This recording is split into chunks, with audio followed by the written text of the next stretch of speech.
चल बढ़ सदी के नायक, तुझे कौम की कसम है, दुनिया को दिखाना है कातिल में कितना दम है। The Kashmir files.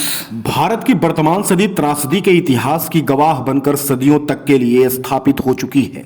समय के साथ गुजरे हाथ से कलंकित वजूद बचाने में कभी कामयाब नहीं हुए हैं। जब जब जिस देश में नपुंसक सियासतदार पैदा हुए हैं, तब तब इंसानियत का कत्लेआम हुआ है, मानवता का विनाश हुआ है। इसी तरह का दौर 2 दशक पहले भारत का स्वर्ग कही जाने वाली कश्मीर में गुजर चुका है। जो मालिक था अपने ही देश में खाना बदोश हो गया। जो आक्रांता थे, लुटेरे थे, मालिक बन गए।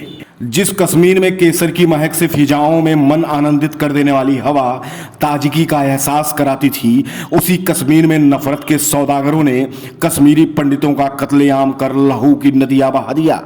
माँ बहन के साथ दुराचार के साथ धन संपदा पर कर लिया अधिकार और तमाशा देखते रहे नपुंसक सियासतदार। कश्मीरी पंडितों को भेड़ बकरियों जैसे हलाल किया गया।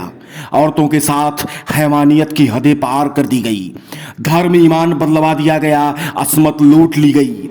दुधुमिये बच्चों तक को आग में झोंक दिया गया। इस्लाम के नाम पर इंसानियत को रौंद दिया गया। जल उठी कश्मीर, बदल गई शमशीर, फूट गई जिहादियों के आतंक से कश्मीर की तकदीर। आज 2 दशक बाद सच की इबारत को फिल्म के माध्यम से जब उकेरा गया तो लोगों की आंखें फटी की फटी रह गई। दलाल मीडिया, नमक हराम, गद्दार सियासतबाजों की असलियत सामने आ गई। सेकुलरिज्म का पाठ पढ़ाने वाले नमक हराम सियासत के दोगलों की सच्चाई खुल गई। सारे देश का परिवेश बदल गया है। हर आदमी का दिल दहल गया है।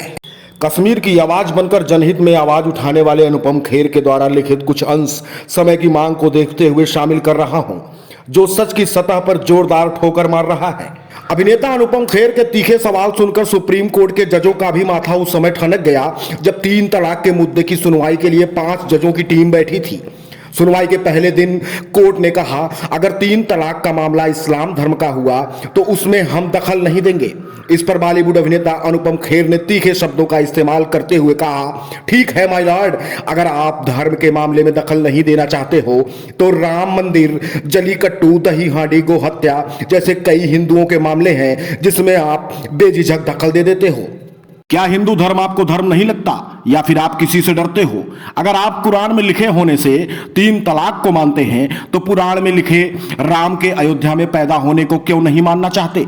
हमें भी बताइए। यह सिर्फ मैं नहीं, पूरा देश जानना चाहता है। गाय का मांस खाना या ना खाना उनकी मर्जी पर छोड़ देना चाहिए, लेकिन सुअर का मांस वो नहीं खाएंगे क्योंकि यह उनके धर्म के खिलाफ है।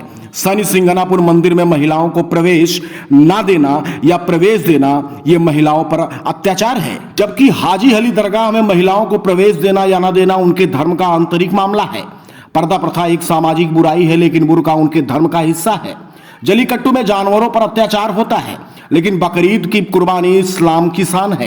ये खतरनाक खेल है, जबकि इमाम हुसैन की याद में तलवारबाजी उनके धर्म का मामला है। पर दूध चढ़ाना दूध की बर्बादी है, लेकिन मजारों पर चादर चढ़ाने से मन्नतें पूरी होती हैं। हम दो हमारे दो हमारा परिवार नियोजन है, लेकिन उनका कीड़े मकोड़ों की तरह बच्चे पैदा करना अल्लाह की नियामत है। भारत तेरे टुकड़े होंगे ये कहना अभिव्यक्ति की आजादी है, और इस बात से देश को कोई खतरा नहीं है, और वंदे मातरम कहने से इस्लाम खतरे में आ जाता है। सैनिकों पर पत्थर फेंकने वाले भटके हुए नौजवान हैं, और अपने बचाव में एक्शन लेने वाले सैनिक मानवाधिकार के दुश्मन कहलाते हैं। एक दरगाह पर विस्फोट से हिंदू आतंकवाद शब्द गढ़ दिया गया, और जो रोजाना जगह जगह बम फोड़ते हैं उन आतंकवादियों का क्या कोई धर्म ईमान नहीं है? क्या हाल कर दिया है दलाल मीडिया और सेकुलर सियासत के नमक हराम गद्दार सियासतबाज व इस देश की व्यवस्था को संचालित करने वाले कुंठित मानसिकता से लबरेज जजों ने हमारे देश का। अब भारत देश की जनता जागरूक हो चुकी है। देश की जनता अब जागरूक हो चुकी है।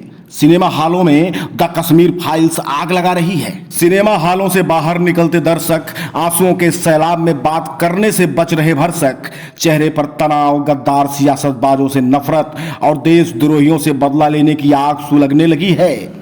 हर तरफ आवाज आ रही है, चल बढ़ सदी के नायक, तुझे कौम की कसम है, दुनिया को दिखाना है कातिल में कितना दम है।